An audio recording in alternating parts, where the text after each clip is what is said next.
أعوذ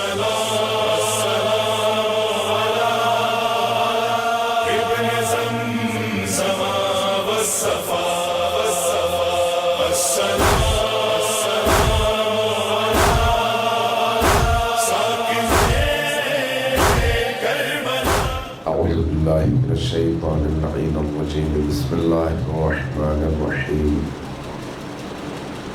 الحمد لله رب العالمين بارئ الخلائق أجمعين والصلاة والسلام على جميع الأنبياء والمرسلين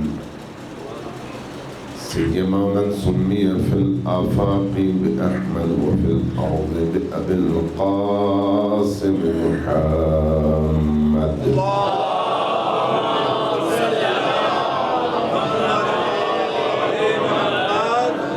والصلاة والسلام على أولاده الطيبين الطاهرين المعصومين الميامين واللعنة الدائمة على أعدائهم أجمعين من يوم عداوتهم إلى قيام يوم الدين.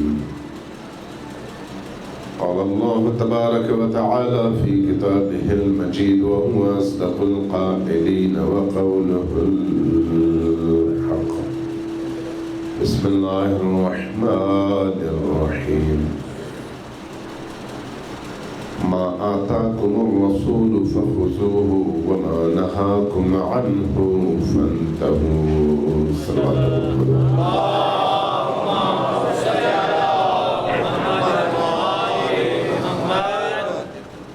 تمام عزیزوں کی جو پچھلے سالوں میں ان محافل اور مجالس میں موجود تھے اور اس سال اللہ کی بارگاہ میں حاضر ہو چکے ہیں، ان کے ایصال ثواب کے لیے، اسی طرح سے آپ سب کے تمام مرحومین کے ایصال ثواب کے لیے، جعفری صاحب کے والد جو پچھلے سال ان محافل کی جان تھے اور آج عالم برزخ میں ہم سب کی طرف سے ایصال خیر کے منتظر ہیں، ان کی بلندی درجات کے لیے، اور جتنے بھی شہداء جنہوں نے دین کے لیے جان دی، اپنے اس عرض پاک کو بچانے کے لیے جانیں قربان کر دی، ان سب کے ایصال ثواب کے لیے سب مل کر 3 دفعہ اونچی آواز سے صلوات بھیجیے.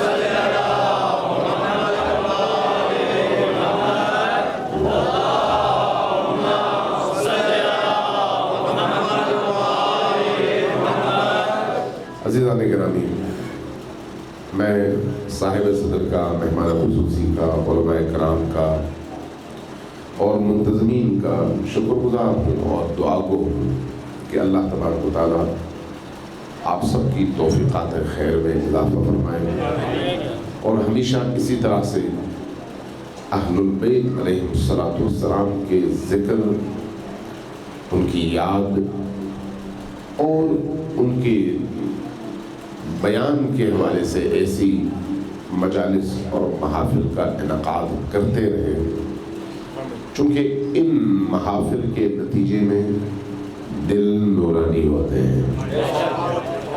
اگر یہ محافل نہ ہو تو آپ کے دلوں کی نورانیت ختم ہو جائے. یہی محافل ہیں جو محبت محمد و آل محمد کا چراغ دلوں میں زندہ کرتے ہیں، اور صرف زندہ ہی نہیں بلکہ اس کی روشنی میں بتدریج اضافہ بھی کرتی ہے. یہی محفل ہے. یہی وجہ ہے کہ آل محمد کے دشمنوں نے ہمیشہ ان محافل کی مخالفت کیا ہے، چونکہ ان محافل کے ذریعے سے نور پھیلتا ہے، نور کے ذریعے سے ہدایت آتی ہے، ہدایت کے نتیجے میں حق اور باطل کے درمیان تمیز آتی ہے، اور حق اور باطل کے درمیان جب تمیز آ جائے تو پھر انسان ہمیشہ حق کے لیے جان دینے کو اور باطل کے مقابلے میں صف آرا ہونے کو تیار ہو جاتا ہے۔ تو گویا آپ کی یہ مجالس، یہ محافل اور یہ اجتماعات انسانوں کے دلوں کو اللہ سے جوڑنے کے لیے اور اللہ کے نور سے ان قلوب کو روشن اور منور کرنے کے لیے بہترین عبادت ہے۔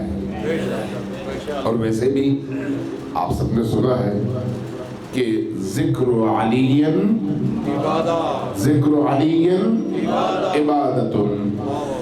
علی علیہ السلام کے ذکر کی محفل عبادت ہے۔ جس طرح سے ذکر محفل ہے، ذکر عبادت ہے، اسی طرح سے ذکر کی محفل بھی عبادت ہے۔ اور دوسری بات جو میں عرض کرنا چاہوں گا وہ یہ ہے کہ آپ سب سادات کرام، آل رسول خوش قسمت ہیں جن کے دلوں میں ابھی ناسبیت نے اپنی جڑیں مضبوط نہیں کی، چونکہ سب سے بڑا شب خون ناسبیت کا آل رسول اور سادات کرام پر ہے۔ کتنا عجیب منظر ہوگا کہ آل رسول میں سے، علی کے بیٹوں میں سے ایک جوان کھڑا ہو اور علی کے مقابلے میں کھڑا ہو۔ اس سے بڑھ کر افسوسناک لمحہ اور کوئی نہیں ہو سکتا۔ اور آپ جو یہاں پر جمع ہیں وہ ہیں جن کے قلوب کو علی کی غلامی کے لیے اللہ نے آمادہ پایا ہے۔ اس کی قدر کرنے کی ضرورت ہے۔ اللہ نے آپ میں سے ہر ایک کو منتخب کیا ہے۔ میں آپ سب، دیکھیے آپ خود بھی جب کوئی چیز بناتے ہیں، 10 برتن اگر آپ بنائیں تو اس میں سے خوبصورت کا انتخاب آپ اپنے لیے کرتے ہیں، اپنے لیے۔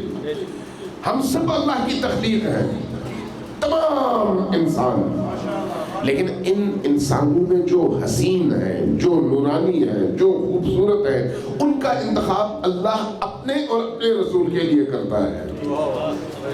اور جن لوگوں کے دلوں میں نور ہے وہ یہ سمجھ لیں کہ وہ اللہ کا انتخاب ہے ان معارف کے لیے جو اللہ ہر روز آپ پر نچھاور کرتا ہے، تاکہ آپ کے دماغ، آپ کے ذہن ہر روز گزشتہ کی نسبت زیادہ کھلے اور آپ اہل البیت کے زیادہ قریب ہوں۔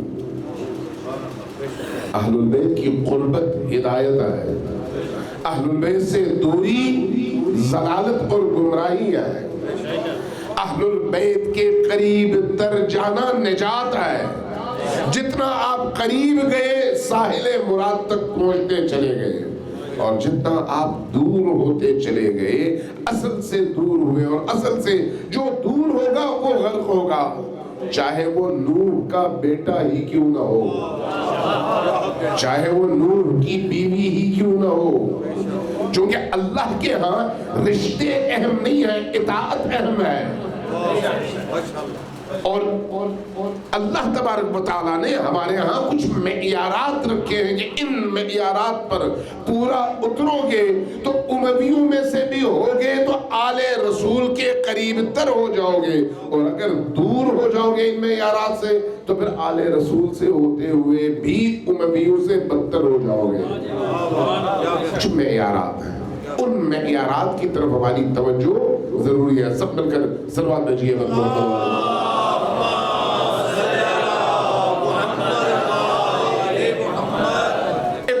آپ سے عرض کروں، غور سے ذرا سنیے، بعض اوقات بعض کام ایسے ہوتے ہیں جو انسان کو بڑا کر دیتے ہیں۔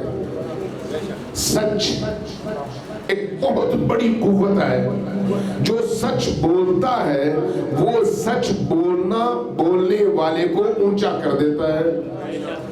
شجاعت ایک بہت بڑی صفت ہے، جس شخص کے اندر شجاعت ہو وہ شجاعت اس شخص کو عظمت عطا کرتی ہے۔ ہے نا یہ؟ اگر آپ نیکیوں اور اچھی خصلتوں کا مطالعہ کریں تو آپ دیکھیں گے جس میں جتنی ایسی اچھی خصلتیں زیادہ سے زیادہ ہوں گی وہ شخص اتنا ہی اونچا ہوتا چلا جائے گا. یہ ایک اصول ہے پوری دنیا کے لیے. لیکن بعض اوقات اللہ تبارک و تعالی بعض شخصیات کو ان اصولوں سے ماورا اور بڑا بنا کر خلق کرتا ہے. یہ عجیب ہے. ان اصولوں سے، ان ویلیوز سے وہ شخصیات بڑی ہوتی ہیں. اب یہ ویلیوز ان شخصیات کو عظمت نہیں دیتی بلکہ وہ شخصیات ان ویلیوز کو عظمت دیتی ہیں. توجہ چاہیے میں کیا کہنا چاہ رہا ہوں. جب اہل البیت کی باری آتی ہے تو نبی کریم ہاتھ اٹھا کر دعا فرماتے ہیں. اور کیا دعا فرماتے ہیں؟ بارلہ علی مع الحق والحق مع علی. علی حق کے ساتھ ہے اور حق علی کے ساتھ ہے. اس کے بعد یہ جملہ فرمانے کے بعد فرماتے ہیں بارلہ علی جدھر ہو حق کا رخ ادھر موڑ دے. حق معیار ہے تمام چیزوں کو پرکھنے کا. توجہ ہے میں کیا کہہ رہا ہوں؟ تمام چیزوں کو پرکھنے کا معیار کیا ہے؟ معیار کیا ہے؟ حق ہے. لیکن حق کو خود پرکھنے کے لیے علی معیار ہے. اب آپ غور کیجئے گا کہ علی کتنے عظیم ہیں کہ وہ حق جو تمام کائنات کی مخلوقات کے پرکھنے کا ذریعہ ہے اس حق کو پرکھنے کا ذریعہ علی ہے. اس لیے فرمایا کہ جدھر علی ہے ادھر حق کا رخ موڑ دے. تو جب ہم شہادت کے باب میں دیکھتے ہیں تو شہداء بہت ہیں لیکن شہادت کے اس لفظ کو، اس اصطلاح کو، اس مفہوم کو، اس ویلیو کو جو عظمت حسین ابن علی نے عطا کی ہے وہ عظمت پہلے نہیں تھی، حسین نے عطا کی ہے. اب جب ہم شہادت کے اس عظیم مقولے کو دیکھتے ہیں تو سمجھ آتا ہے کہ حسین کتنے عظیم ہوں گے. ذرا غور کیجئے گا. ہم روایت پڑھتے ہیں، احادیث پڑھتے ہیں. آپ نے علماء کرام سے سنا ہوگا، اہل سنت علماء کرام سے بھی اور اہل تشیع علماء کرام سے بھی، کہ نبی کریم ہمیں جب تبلیغ فرماتے ہیں، مسلمانوں کو بلاتے ہیں تو کیا کہتے ہیں؟ یہ کام کرو تاکہ جنت جا سکو. یعنی تم اپنی نفسوں کو جنت سے کم قیمت پر نہ بیچو. تمہاری آرزوں کی انتہا بہشت اور جنت ہونی چاہیے. یہ ہے یا نہیں؟ عام طور پر آپ روایات میں، احادیث میں پڑھتے ہیں. خود قرآن کریم میں بھی جنت کی خرید و فروخت کے حوالے سے یہ ہے کہ ان اللہ اشتری من المؤمنین انفسهم واموالهم بان لهم الجنہ. اللہ اہل ایمان کو ان سے کچھ خریدتا ہے اور کچھ بیچتا ہے. خریدتا کیا ہے؟ ان کی جانیں. بیچتا کیا ہے؟ جنت. یعنی انسانوں کی زندگی کا حاصل جنت ہے. لیکن جب ہم اہل البیت کے حوالے سے دیکھتے ہیں تو جنت خود اہل البیت کے مقابلے میں کچھ بھی نہیں ہے بلکہ جنت کی جنت اہل البیت ہے. جس جنت میں اہل البیت نہ ہو وہ جنت جنت نہیں ہے. لہذا آپ اہل الجنہ کے سربراہ انہی اہل البیت کو دیکھتے ہیں. اور جب خود امیر المؤمنین جیسی ہستی سے پوچھتے ہیں کہ آپ جب عبادت کرتے ہیں تو کیسے کرتے ہیں تو وہ فرماتے ہیں میں نہ تمہاری اس جنت کے تمامے اور نہ تمہارے اس جہنم کے خوف میں بلکہ میں اللہ کو لائق عبادت چونکہ سمجھتا ہوں اس لیے عبادت کرتا ہوں. یعنی جنت نیچے رہ جاتی ہے اور علی اس سے اوپر نظر آتے ہیں. جنت چھوٹی ہو جاتی ہے، علی کی عظمت جو ہے جنت سے بہت زیادہ بڑھ جاتی ہے. اب ذرا غور کریں، عجیب ہے، آپ نے روایت سنی ہوگی کہ نبی کریم نے فرمایا کہ میرے 4 صحابہ کرام ایسے ہیں جو جنت کے طالب نہیں ہیں، جنت ان کا طالب ہے۔ باقی سب جنت کے طالب ہیں، سب کہتے ہیں ہمیں جنت ملے۔ صحابہ کرام کے حوالے سے سارے صحابہ آرزو رکھتے ہیں کہ ہمیں جنت ملے، لیکن 4 ایسے ہیں جو جنت کی طلب میں نہیں ہے بلکہ جنت ان کی طلب میں ہے اور ان کو دیکھنے کا شوقین ہے کہ کب یہ آئے جنت کی آغوش میں۔ اب آپ ذرا سوچیں، ان کی بھی کیا طلب جنت ہے یا جنت سے اوپر کی کوئی چیز ہے؟ جب جنت خود ان کی مشتاق اور ان کی طالب ہو۔ اصحاب نے پوچھا یا رسول اللہ وہ 4 کون ہیں؟ فرمایا سب سے پہلے کون ہیں؟ علی ابن ابی طالب، جس کو دیکھنے کی شوقین اور طالب خود جنت ہے۔ دوسرے سلمان فارسی، تیسرے ابو ذر غفاری، اور چوتھے مقداد ابن اسود۔ 4 صحابہ جن کو دیکھنے کے لیے خود جنت مشتاق ہے۔ ان اصحاب کے مقام کو دیکھیے، امیر المؤمنین چونکہ خود ابو الائمہ ہیں اس لیے ان کے مقامات اور طرح کے ہیں، لیکن باقی وہ اصحاب ہیں 3 جو جنت کے مشتاق نہیں، جنت ان کا مشتاق ہے۔ جن کا جنت مشتاق ہو ان کے مقام کو دیکھیے، اور پھر وہ جن کے مشتاق ہیں وہ علی اور آل علی ہیں، ان کا مقام دیکھیے۔ ابو ذر کی زندگی کا محور علی ابن ابی طالب، سلمان کی زندگی کا محور علی ابن ابی طالب، مقداد کی زندگی کا محور علی ابن ابی طالب، اور ان 4 کو دیکھنے کا مشتاق بہشت۔ اور روایت شیعہ اور سنی دونوں معتبر ترین کتب، کوئی ایسی حدیث بھی نہیں ہے جس کی سند پر آپ اعتراض کر کے اس کو ضعیف ثابت کر کے ان ہستیوں کے مقام کو نیچے لا سکیں، ایسی بھی کوئی نہیں ہے۔ پھر اس کا مطلب کیا ہے؟ اس کا مطلب یہ ہے کہ یہ جو اہل البیت ہے یہ کچھ اور ہے، ان کا مقام کچھ اور ہے، ان کی قدر و قیمت کچھ اور ہے۔ اگر انسان ان سے جڑ جائے تو حق ہے، اور اگر ان سے کٹ جائے تو ناحق ہے۔ معیار حق یہ ذوات مقدسہ ہے۔ صلوات بھیجیے محمد والے۔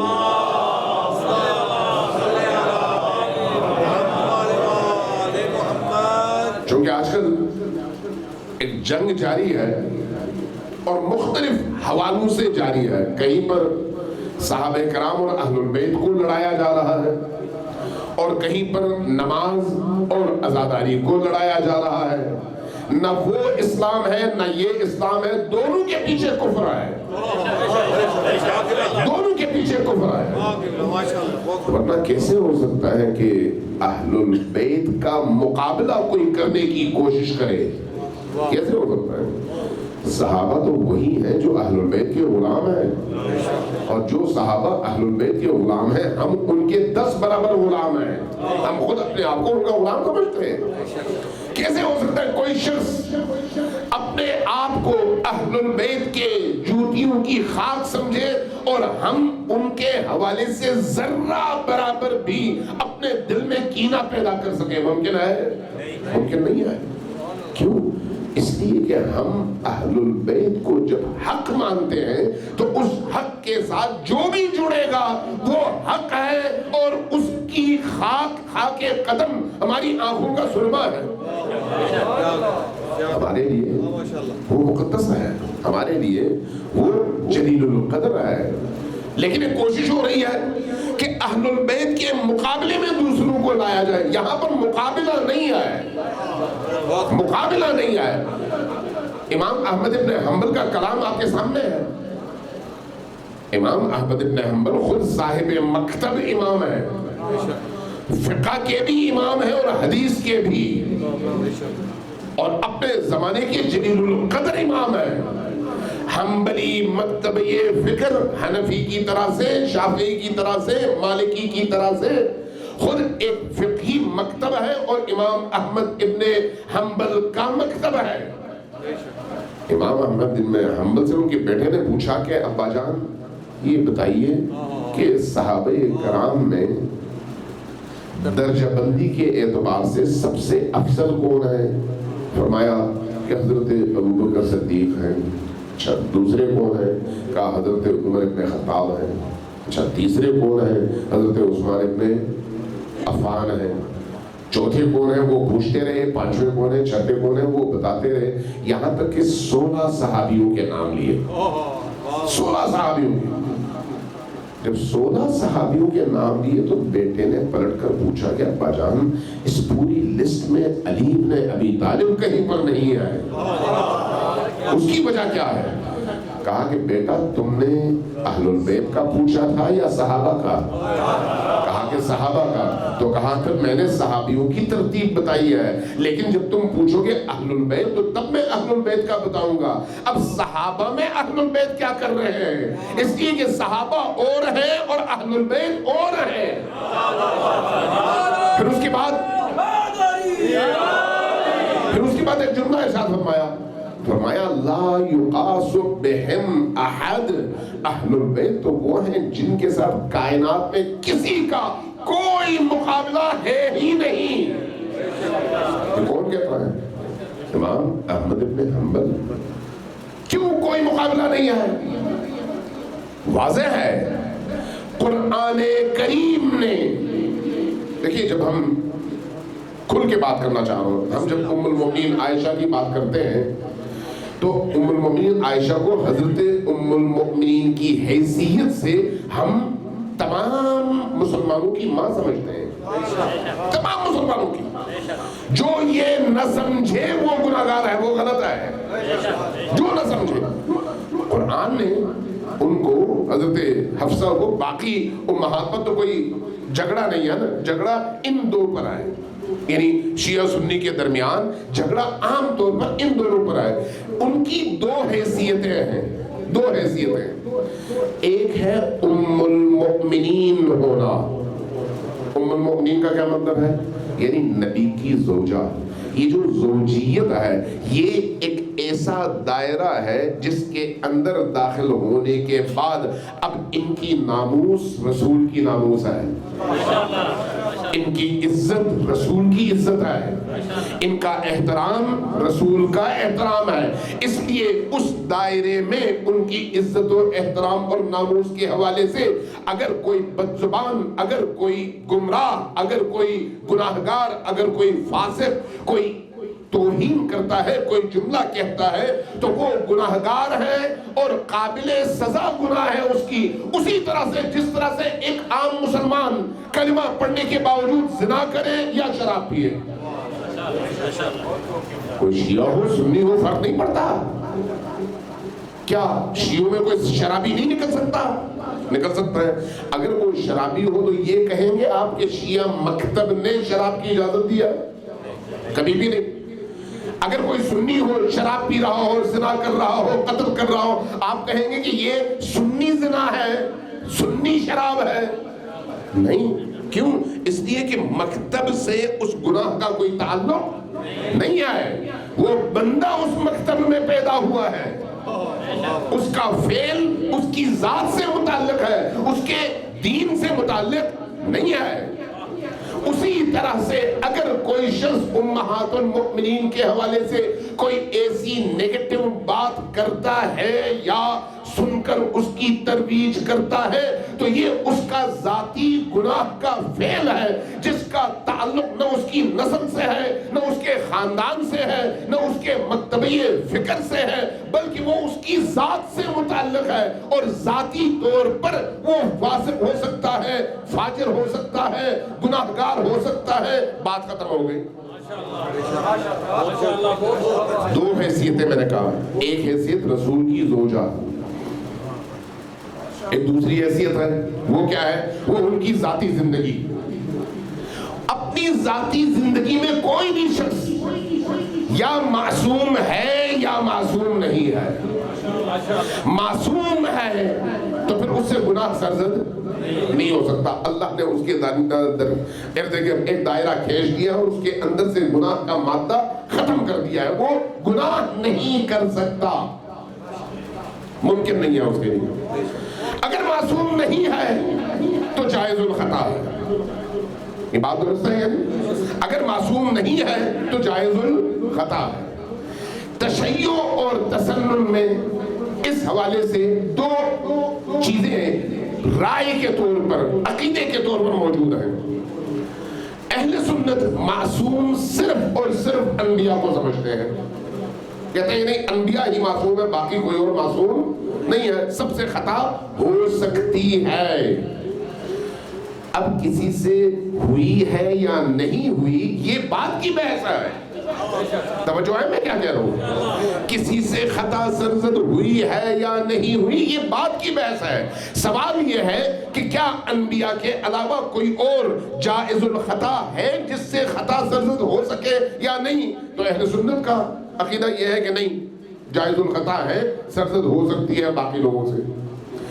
البتہ انہی لوگوں میں, انہی اہل سنت علماء کرام میں ایک سوچ یہ بھی ہے کہ عصمت کے درجے کے علاوہ ایک درجہ بعض انسانوں میں اللہ پیدا کر دیتا ہے جس کے بعد وہ معصوم تو نہیں ہوتا لیکن محفوظ عن الخطا ضرور ہوتا ہے.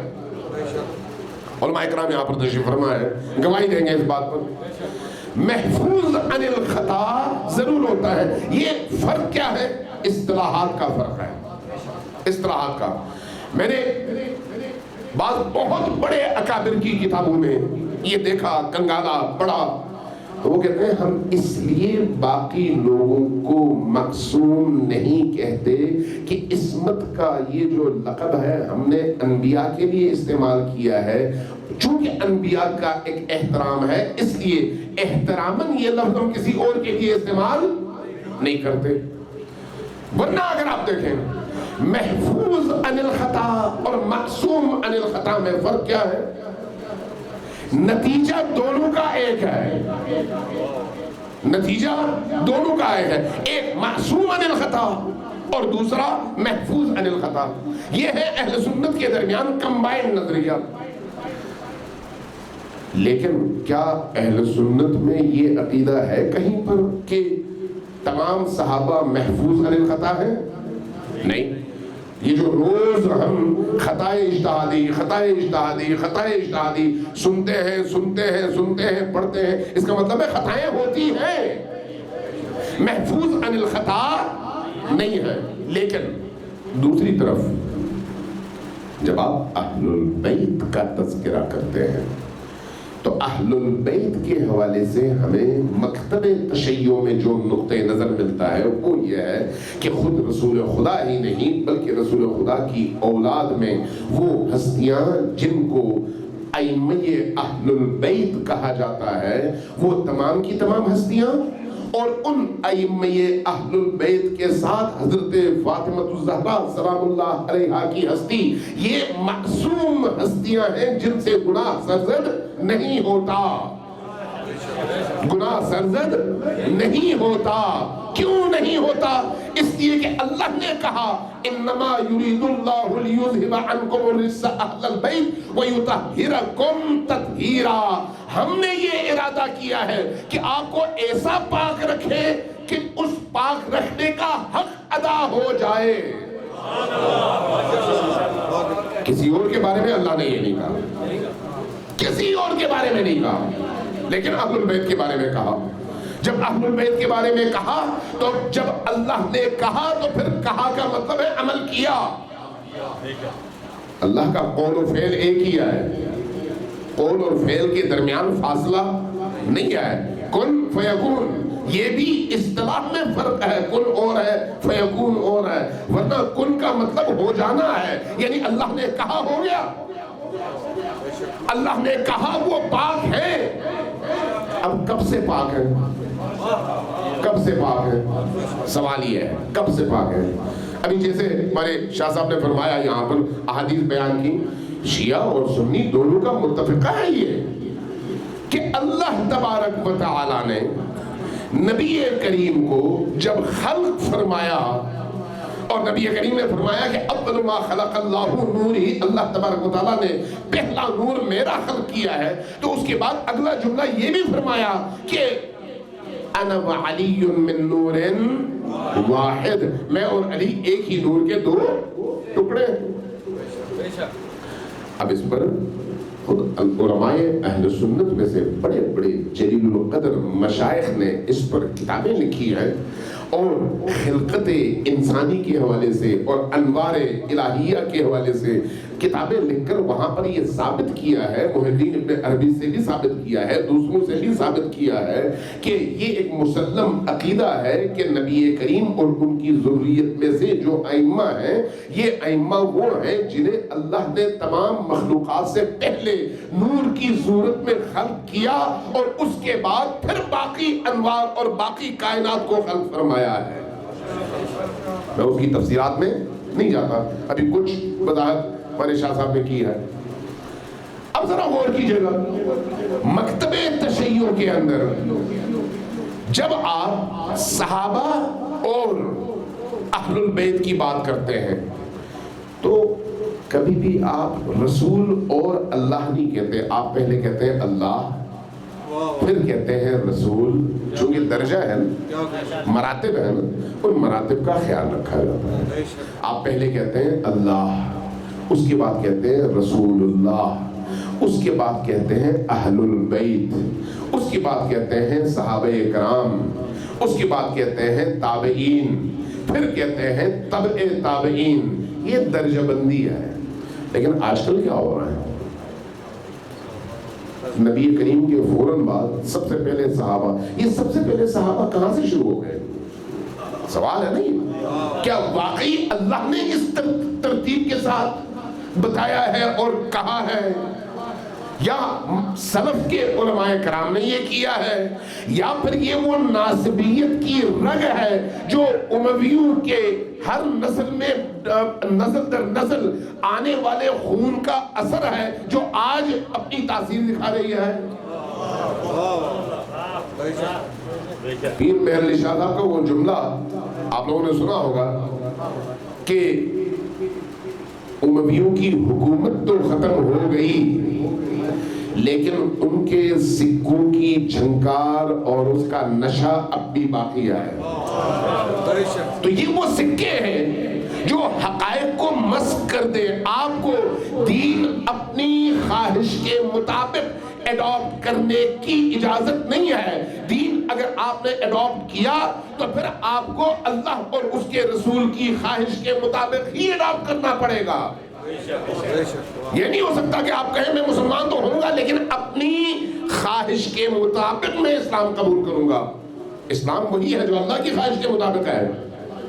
اللہ نے اس لیے قرآن میں کیا کہا؟ ما آتاکم الرسول فخذوہ وما نہاکم عنہ فانتہوا، جو کچھ اللہ نے تمہیں، اللہ کے رسول نے تمہیں دیا اس کو اسی طرح سے مضبوطی سے پکڑو، اور جس چیز سے روکا اس سے اپنے آپ کو مضبوطی سے روکو۔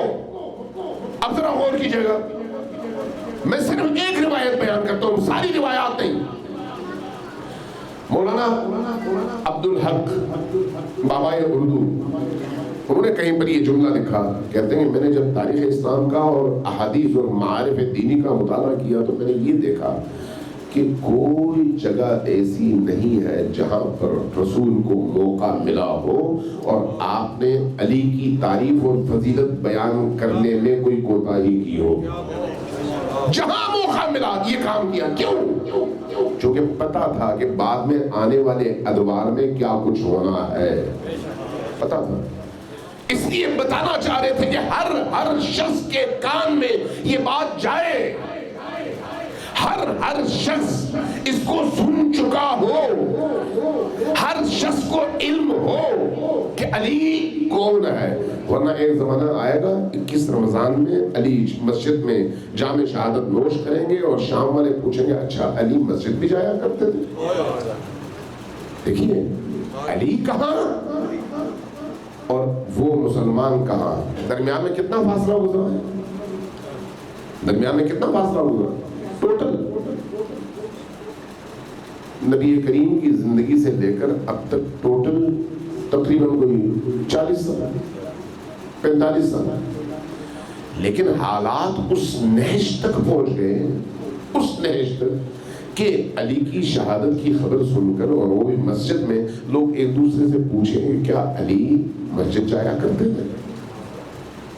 اسی دن کو سامنے رکھتے ہوئے نبی کریم بار بار علی کی فضیلتیں بیان کرتے تھے، اسی لیے تاکہ لوگوں کو باور کرایا جا سکے کہ یہ اللہ کا حکم ہے، اس لیے کہ رسول اللہ کے حکم کے حوالے سے اور ان کی زبان سے نکلنے والے ایک ایک جملے کے حوالے سے اللہ نے گواہی دیا ہے۔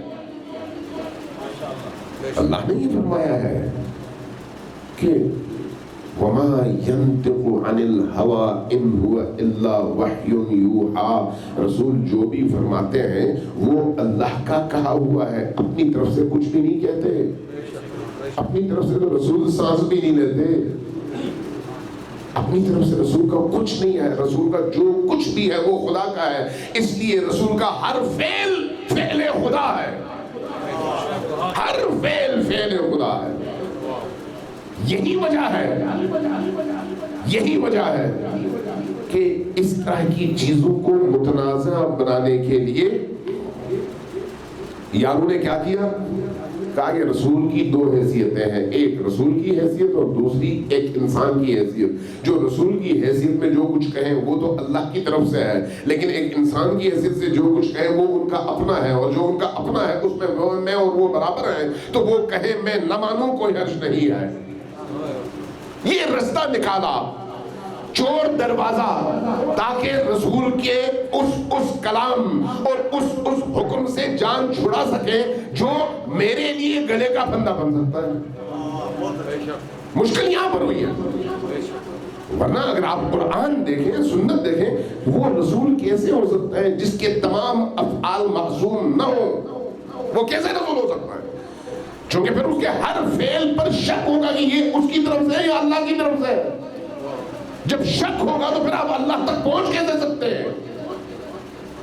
اس لیے یہ کام کیا گیا۔ رسول کریم نے کیا کیا؟ رسول کریم نے جہاں پر بھی موقع ملا امیر المؤمنین کی فضیلتیں بیان کی، جہاں موقع ملا فاطمہ الزہرا سلام اللہ علیہا کی فضیلتیں بیان کی، جہاں موقع ملا حسن و حسین کا مقام بیان کیا۔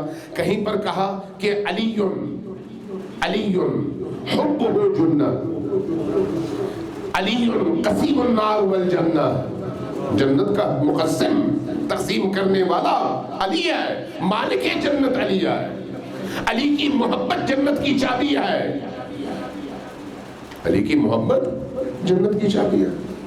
کہیں پر کہا علی مع الحق والحق مع علی، علی حق کے ساتھ ہے اور حق علی کے ساتھ ہے۔ کہیں پر کہا ذکر علی عبادت، قرآن کے ذکر کو عبادت نہیں کہا کہ تم قرآن قرآن قرآن قرآن قرآن کہتے رہو، یہ عبادت ہے، نہیں، آپ کو کوئی ایسی حدیث نہیں ملے گی۔ قرآن پڑھنا عبادت ہے، کھولو اور پڑھو، لیکن اگر کہو قرآن قرآن قرآن، وہ عبادت نہیں ہے۔ لیکن علی کے حوالے سے کیا کہا؟ ذکر علی عبادت، جب آپ کہتے ہیں یا علی تو یہ یا علی عبادت ہے۔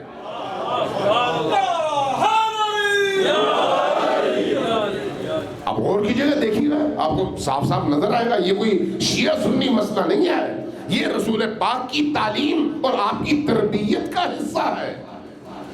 جہاں موقع ملا فرمایا، اب آپ ایک روایت صرف میں بیان کرتا ہوں ان ہزاروں روایات میں سے، فرمایا انی تارک فیکم الثقلین، میں تمہارے درمیان دو چیزیں چھوڑ کر جا رہا ہوں۔ ثقلین، دو بھاری چیزیں، کتاب اللہ، ایک ہے اللہ کی کتاب، وہ عطرتی، دوسری ہے میری عطرت۔ سوال پیدا ہو سکتا تھا میری عطرت سے مراد کیا ہے؟ فرمایا اہل بیتی، میری اہل البیت۔ تو آپ نے دو چیزیں چھوڑ دی، ہم نے کیا کرنا ہے؟ ما ان تمسکتم بہما، جب تک تم ان دو چیزوں کو مضبوطی سے پکڑو گے، ما ان تمسکتم بہما لن تضلوا بعدی ابدا، میرے بعد کبھی بھی گمراہ نہیں ہوگے۔ تو یہ مضبوطی سے پکڑنے کا کیا مطلب ہے؟ آپ قرآن کو مضبوطی سے پکڑتے ہیں یوں کر کے؟ نہیں، کیا کرتے ہیں؟ پڑھتے ہیں، اور پوچھتے ہیں اے قرآن تجھے اللہ نے مجھ پر اتارا ہے، میرے لیے اتارا ہے، رسول ذریعہ بنے ہیں، تو تو کیا چاہتا ہے بتاؤ، قرآن آپ کو بتاتا ہے، آپ اس پر عمل کرتے ہیں۔ ایسا ہے یا نہیں؟ قرآن رٹنے کے لیے نہیں اترا، حفظ کر کے صرف تراویح پڑھانے کے لیے نہیں اترا، بین الاقوامی قرأت کے مقابلوں میں انعام لینے کے لیے نہیں اترا۔ قرآن اترا ہے کہ بشر اس قرآن کو پڑھے، پوچھے، جواب لے، اپنی فکر کو بروئے استعمال کرے، اور اس کے بعد جو قرآن کا منشا ہے اس کے مطابق اپنی زندگی کو اس سانچے میں ڈھالے تاکہ نجات پائے۔ ہے یا نہیں یہ بات؟ لیکن حدیث کہتی ہے نہیں، یہ کافی نہیں ہے۔ حدیث کہتی ہے قرآن کے ساتھ علی کو بھی ہونا چاہیے، قرآن کے ساتھ اہل البیت کو بھی ہونا چاہیے، صرف اہل البیت نہیں، قابل قبول نہیں ہے۔ اہل البیت کے ساتھ قرآن کو بھی ہونا چاہیے، صرف قرآن نہیں، قابل قبول نہیں ہے۔ قرآن کے ساتھ اہل البیت کو بھی ہونا چاہیے۔ تو جس طرح سے قرآن سے میں پوچھتا ہوں، آیات کھولتا ہوں، دیکھتا ہوں کہ اللہ نے مجھ سے کیا فرمایا ہے، اسی طرح کی ایک ذمہ داری اہل البیت کی بھی ہے۔ اب وہ کیا ہے؟ قرآن کریم سے میں نماز نہیں پڑھ سکتا، پورا قرآن آپ نچوڑ لیں، آپ کہیں کہ 2 رکعت نماز میں قرآن کے مطابق پڑھوں، تو قرآن سے آپ ثابت نہیں کر سکتے۔ آپ اگر حج کرنا چاہیں تو جو اس وقت مروجہ شرعی حج ہے وہ آپ قرآن سے نہیں کر سکتے۔ آپ اگر جہاد کرنا چاہیں تو جہاد کے تمام احکام قرآن میں موجود نہیں ہے۔ طہارت کرنا چاہیں، وضو کرنا چاہیں تو اس کی تمام جزئیات وہاں پر موجود نہیں ہے۔ آپ اگر دن اور رات میں 5 اوقات میں فجر، ظہر، عصر، مغرب، عشاء 2 4 4 اور 4 3 اور 4 رکعتیں نماز پڑھنا چاہیں تو آپ قرآن سے نہیں پڑھ سکتے۔ پھر آپ کیا کریں گے؟ قرآن اور اہل البیت جڑے ہوئے ہیں۔ جہاں پر اللہ نے کہا نماز پڑھو، آپ نے قرآن کھولا، قرآن نے کہا نماز پڑھو، اب کیسے پڑھوں جا کے اہل البیت سے پوچھیں گے۔ اگر اہل البیت نے کہا ایسے پڑھو، آپ نے کہا نہیں میرا جی چاہتا ہے میں ویسے پڑھوں، تو یہیں سے آپ نکل گئے ہیں اہل البیت کے راستے سے۔ اس لیے اہل البیت قرآن کے بیان کے لیے آئے، اور قرآن اہل البیت کی تعلیمات ہی کی روح ہے، نہ وہ اس سے جدا نہ یہ اس سے جدا۔ اس لیے رسول کریم نے فرمایا کہ لن یفترقا حتی یردا علی الحوض، یہ دونوں ساتھ ہوں گے زندگی میں بھی اور آخرت میں بھی، اس دنیا میں بھی اور اس دنیا میں بھی۔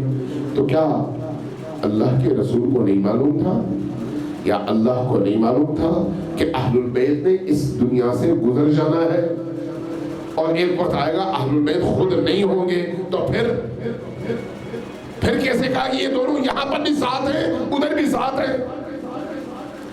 قرآن کی تفسیر اگر پوچھنی ہے تو کسی ایرے غیرے سے نہیں، بلکہ نبی کریم اور علم نبی کے در علی اور آل علی کے ان ائمہ سے پوچھو جو کسی کے سامنے گھٹنے جوڑ کر تعلیم حاصل کرنے کبھی نہیں گئے۔ ان کو اگر علم ملا تو یا اللہ سے ملا یا رسول اللہ سے ملا، تب وہ علم ہے، چونکہ کسی اور سے وہ علم حاصل نہیں ہوا۔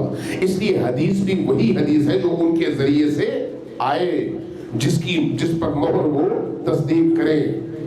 اس لیے غلط فہمی کا بھی اضافہ کروں، عام طور پر تشیع کے حوالے سے پروپیگنڈا مسلسل کیا جاتا ہے۔ عزیزان من، عقل استعمال کریں، عقل۔ مجھے نہیں پتا کتنا ٹائم باقی ہے، پہلے میں نے کتنے بجے میں بیٹھا تھا؟ سروات بھیجیے پر محمد والے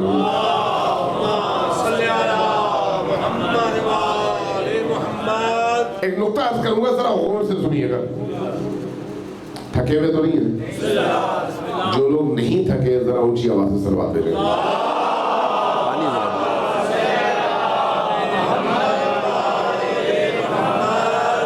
ایک دفعہ پھر سروات بھیجیے پر محمد والے۔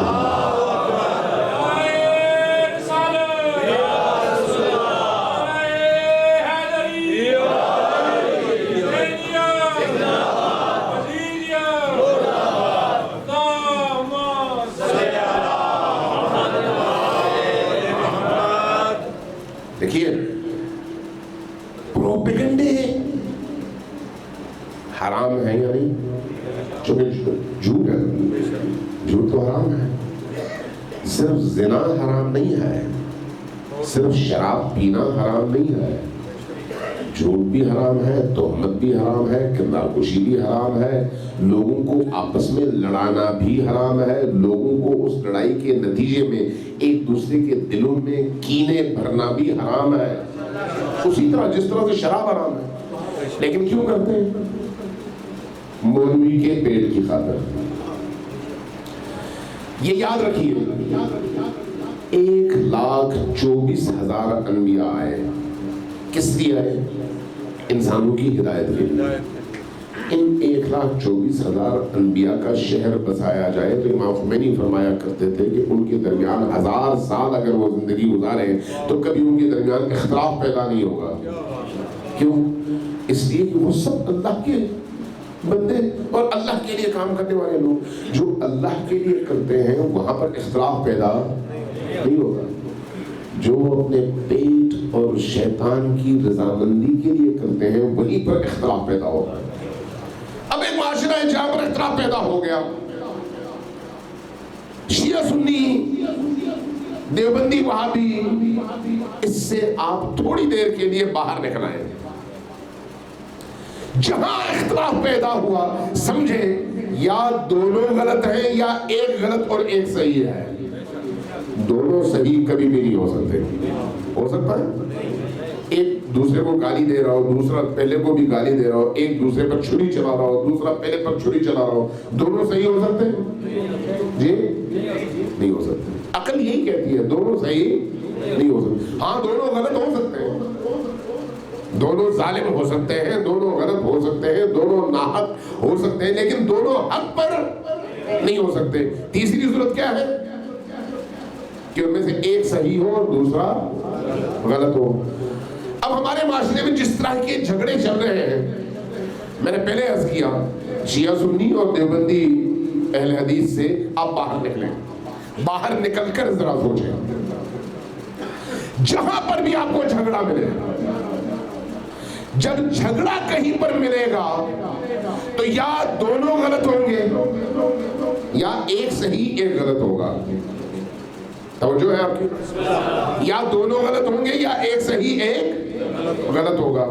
اگر دونوں غلط ہیں تو پھر وہ چاہے شیعہ ہو، سنی ہو، دیوبندی ہو، اہل حدیث ہو، کوئی فرق نہیں پڑتا، دونوں ہی غلط ہیں. اور اگر ایک صحیح اور ایک غلط ہے تو پھر مجھے دیکھنا پڑے گا کہ کون صحیح ہے اور کون غلط ہے. آیا اس کا کوئی معیار ہمارے پاس ہے؟ ہاں ہے. وہ کیا ہے؟ سب سے پہلا معیار، جو شخص دوسروں کے لیے نفرت کا بیج بوتا ہے وہیں سے آپ کو شک کرنا چاہیے کہیں یہ غلط تو نہیں کر رہا. جہاں بھی نفرت کا بیج بویا جائے، چونکہ انبیاء نفرت کا بیج بونے نہیں آئے. انبیاء جتنے بھی انبیاء آئے وہ نفرت کا بیج بونے نہیں آئے، وہ محبتوں کا بیج بونے آئے. اگلی بات یہ غور کیجئے گا، میں یہاں پر ایک مثال دے دیتا ہوں آپ کو. اکثر میں یہ مثال دیا کرتا ہوں. نبی کریم صلی اللہ علیہ وآلہ وسلم کے اپنے دور میں جب آپ نے تبلیغ دین کا آغاز کیا تو ابو جہل تھا، ابو لہب تھا، ابو سفیان تھا. یہ وہ مشرکین تھے نا اس زمانے میں جو تمام تر مشرکین کے سردار کہلاتے تھے. نبی کریم کی دعوت جیسے جیسے آگے بڑھتی چلی گئی یہ لوگ پریشان ہوتے چلے گئے. نتیجتاً ان میں سے کوئی نہ کوئی مکہ کے مین دروازے پر، مین رستے پر بیٹھ جاتا. باہر سے کوئی بھی آنے والا ہوتا اس سے کہتا ہے ایک جادوگر ہمارے ہاں آیا ہے، اس کی بات سننی نہیں ہے. سنو گے تو گمراہ ہو جاؤ گے، سنو گے تو تمہارے آباء و اجداد کا رستہ تم سے چھوٹ جائے گا. یہاں تک کہ ایک وقت ایسا آیا لوگوں سے کہتے ہیں یہ روئی لے لو، کانوں میں ٹھوسو. کبھی بھی ایسی کوئی جگہ نظر آئے جہاں پر وہ جادوگر ہو تو اپنے کانوں میں روئی ٹھوس لینا، سننا نہیں. لیکن بعد میں وہی مشرکین جاہلیت کے زمانے کے مشرک اس زمانے میں عقل کتنی تھی لوگوں میں؟ کوئی نہیں، لیکن اس کے باوجود ان کے اندر موجود شعور ان سے کہتا تھا کہ بھئی انہوں نے ہمارے کانوں میں روئیاں ٹھوسی ہیں، کیا ہمیں واقعی روئی ٹھوس کے جانا چاہیے؟ روئی اتارتے، جب بات سنتے کہتے ہیں کہ بھئی ان کی بات کتنی اچھی ہے، اور جب اچھی بات سنتے تو ایمان لے آتے۔ یہ روش رہی ہے یا نہیں؟ آج کے دور میں بھی آپ سے یہ کہا جاتا ہے فلان کو نہ سنو، فلان کی محفل میں نہ جاؤ، فلان کے اجتماع میں نہ جاؤ۔ میں کہتا ہوں آپ جاؤ، آپ تبلیغی اجتماع میں جاؤ، آپ دینی جہاں جہاں اجتماعات ہوتے ہیں آپ جاؤ، سنو، سننے کے بعد اس میں سے کھرے اور کھوٹے کو الگ کرو، چونکہ یہ عقل کا تقاضا ہے۔ لیکن یہ کہنا کہ تبلیغی اجتماع میں نہ جاؤ غلط ہے، چاہے کوئی بھی کہے۔ بہت سارے لوگ اس طرح کی باتیں کرتے ہیں۔ بعض لوگ کہتے ہیں مجالس حسین میں نہ جاؤ، کیوں؟ اس لیے کہ نکاح ٹوٹ جاتا ہے۔ بعض لوگ یہاں تک اتراتے ہیں حضرت عباس کے علم کو نہ دیکھو، کیوں؟ نکاح ٹوٹ جاتا ہے۔ بعض لوگ یہاں تک کہتے ہیں کہ بھئی یہ جو آپ کے ہاں تبرکات پڑھتے ہیں، نیاز پڑھتی ہے، وہ نیاز کھاؤ نہیں، کیوں؟ اس میں تھوک ڈال کر کھلایا جاتا ہے، اور اگر تم کھاؤ گے تو گمراہ ہو جاؤ گے۔ یہاں تک کہا جاتا ہے کہ ان کی مجالس میں نہ جاؤ، وہاں پر چھوٹے چھوٹے بچوں کو ذبح کیا جاتا ہے۔ آپ لوگوں نے سنا ہوگا، کوئی آج نئی بات تو میں نہیں کر رہا، آپ لوگوں نے بچپن سے سنا ہوگا، جو یہاں پر موجود ہیں انہوں نے تو بچپن سے سنا ہوگا، لیکن کیا پریکٹیکل بھی کبھی آپ نے ایسی چیز دیکھی ہے؟ آج یہ بھی تو آپ کی مجلس ہے نا، تو یہ پروپیگنڈے کیوں ہوتے ہیں؟ یہ پروپیگنڈے کیوں ہوتے ہیں؟ تاکہ نفرتوں کا بیج بویا جا سکے۔ نفرت کے بیج بونے کی ضرورت کیوں پیش آتی ہے؟ مولوی کا پیٹ نہیں بھر سکتا اگر وہ نفرت کا بیج نہ بوئے۔ اس لیے اصل فتنے کی جڑ وہ مولوی ہے جو مسلمانوں کو لڑانے کی کوشش کرتا ہے اور حقائق سے دور رکھنے کی کوشش کرتا ہے۔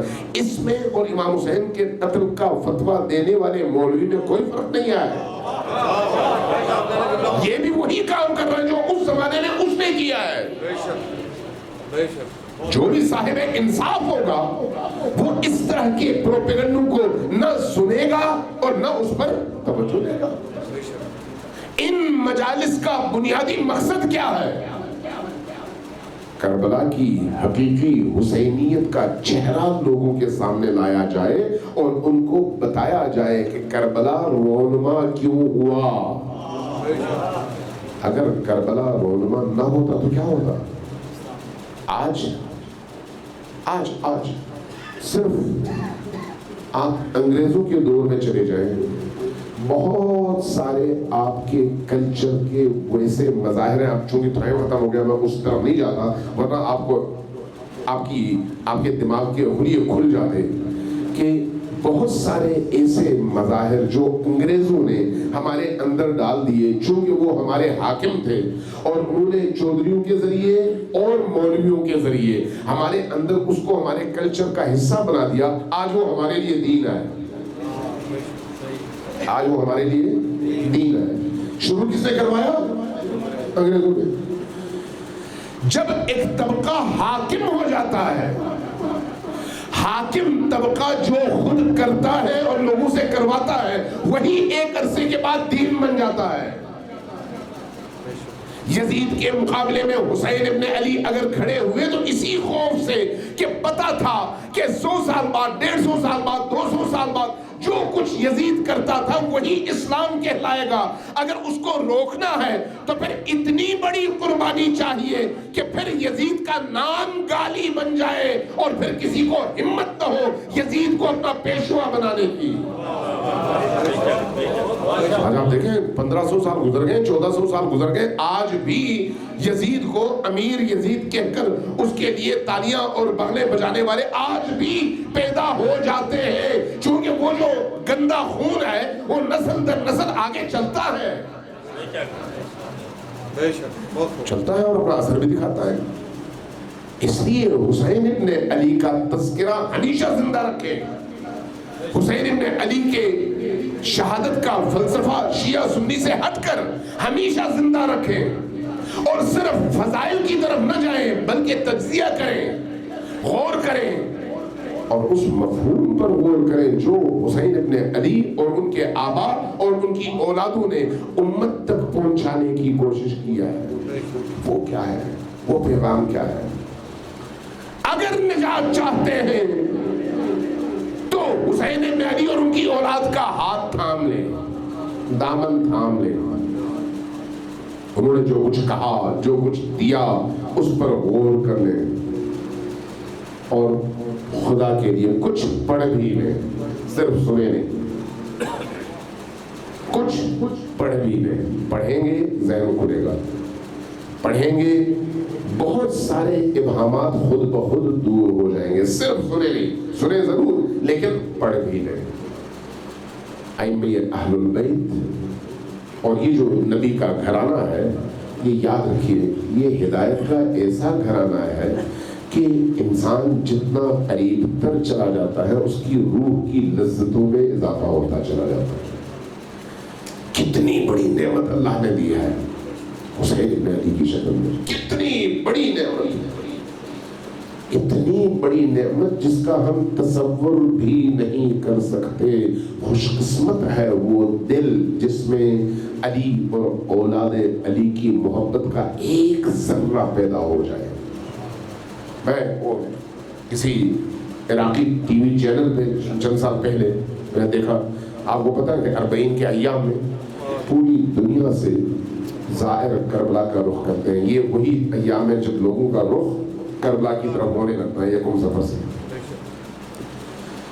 اور جو لوگ ہوائی نہیں جاتے وہ پیدل جاتے ہیں، 700 کلومیٹر، 800 کلومیٹر، 1000 کلومیٹر، بعض لوگوں کو میں نے دیکھا 3,000 کلومیٹر پیدل چل کر 6 مہینے کے عرصے میں حسین کی بارگاہ میں پہنچے تاکہ اپنی پیشانی اس دہلیز پر رکھ کر کہہ سکیں، یا حسین ہم آپ کے وفادار ہیں۔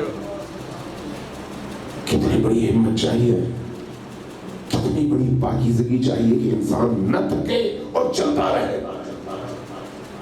میں نے ایک عراقی چینل پہ دیکھا کہ کچھ عیسائی پادری تھے، بڑے اپنے مریدوں کے نرغے میں کربلا کی طرف پیدل آ رہے تھے۔ کربلا پہنچ گئے کئی دنوں کے سفر کے بعد۔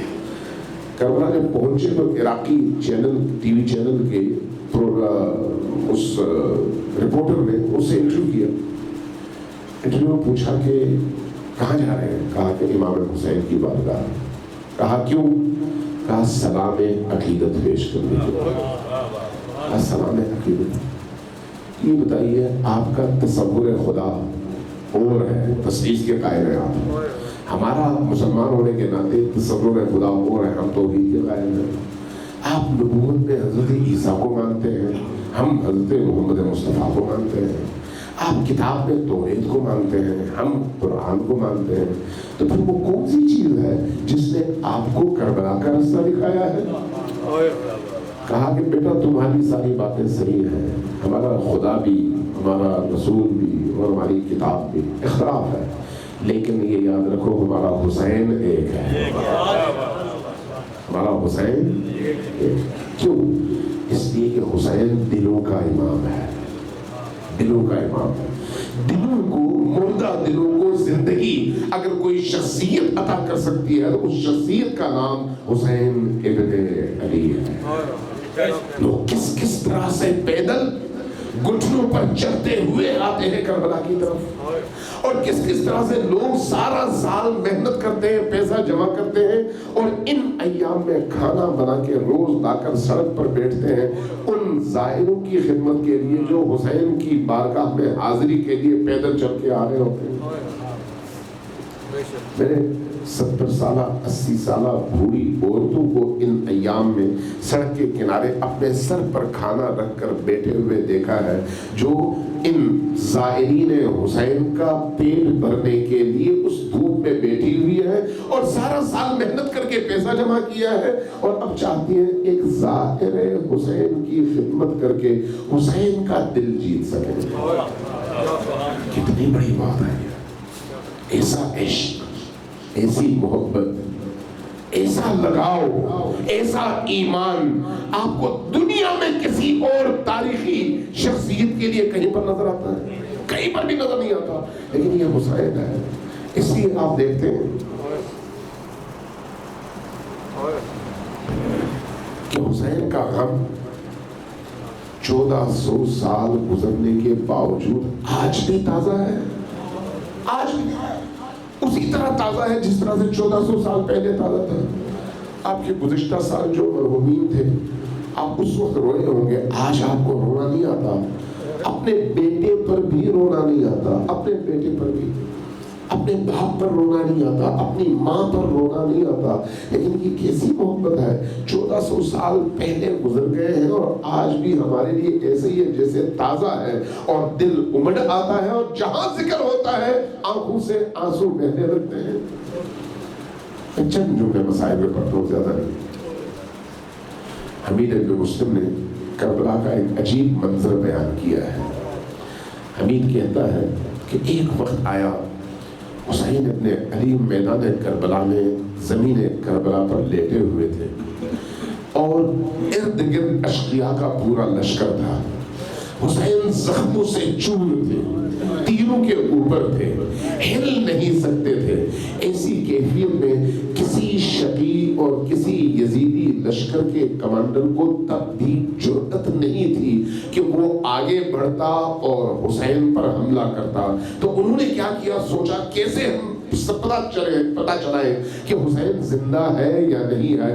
ایک نے اونچی آواز سے کہا، حسین تم لیٹے ہوئے ہو اور یہ لشکر والے تمہارے خیمے کی طرف بھاگ رہے ہیں تاکہ خیمے کو لوٹ سکیں۔ جیسے ہی یہ آواز سنی، حسین علیہ السلام نے ایک ٹوٹے ہوئے تلوار کا سہارا لیا اور اٹھ کھڑے ہونے کی کوشش کی، اور اٹھتے اٹھتے کہنے لگے، یا شیعۃ آل ابی سفیان، اے ابی سفیان کے شیعوں اور ماننے والوں، اگر تمہارے اندر دین نہیں ہے تو کم از کم آزاد منش بنو، باغیرت بنو۔ ابھی حسین زندہ ہے اور تم نے حسین کے خیمے کا رخ کیا۔ حسین کی غیرت کا اندازہ لگائیں کہ زخموں سے چور ہے، جیسے ہی کانوں میں یہ لفظ پہنچتے ہیں ویسے ہی غیرت گوارا نہیں کرتی، اٹھ کھڑے ہو جاتے ہیں۔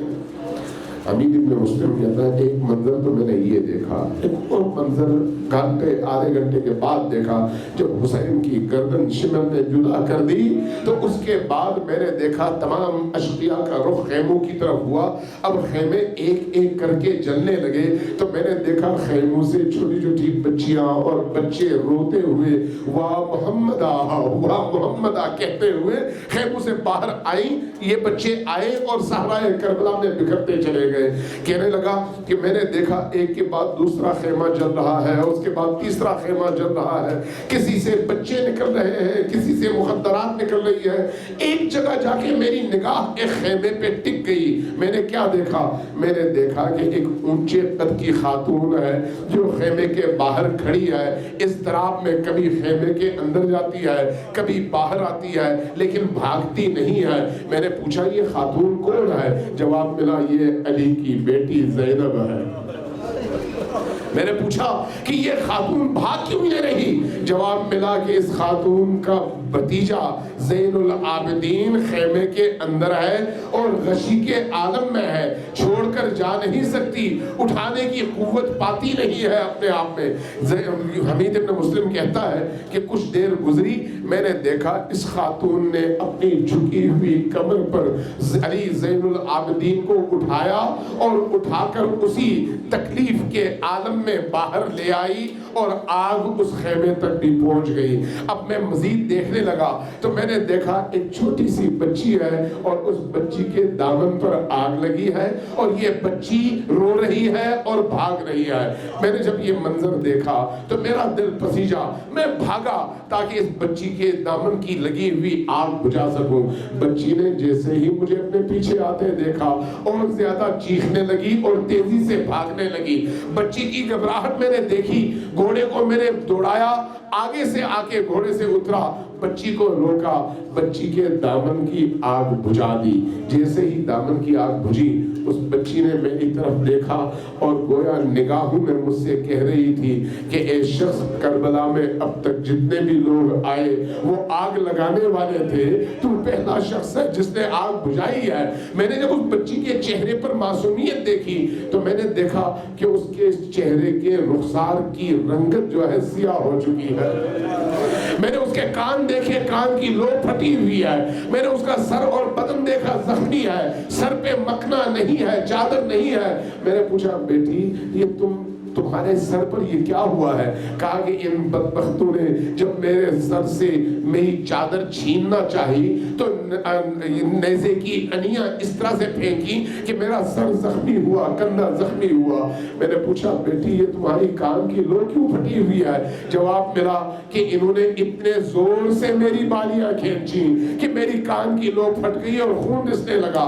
میں نے پوچھا بیٹی یہ تمہارے رخسار کی رنگت سیاہ ہے. کہا کہ انہوں نے اتنے تمانچے مارے کہ رنگت سیاہ ہو چکی ہے. میں نے پوچھا بیٹی تم ہو کون جس پر اس عمر میں اتنا ظلم ہوا؟ کہا کہ میں حسین کے سینے پر سونے والی 4 سالہ سکینہ ہوں. میں نے پوچھا بیٹی میں تمہاری کوئی مدد کر سکتا ہوں؟ کہا کہ ایک مدد کر دو. کہا وہ کیا؟ کہا ذرا مجھے نجف کا رستہ بتا دو. میں نے پوچھا بیٹی کیا کرو گی؟ کہا ذرا نجف کی طرف جاؤں گی, میرے جد اعلیٰ علی ابن ابی طالب مدفون ہے, ان کی بارگاہ میں جا کر عرض کروں گی بابا دیکھیے آپ کی بیٹیوں کے ساتھ اس امت نے کیا سلوک کیا. انا للہ و انا الیہ راجعون.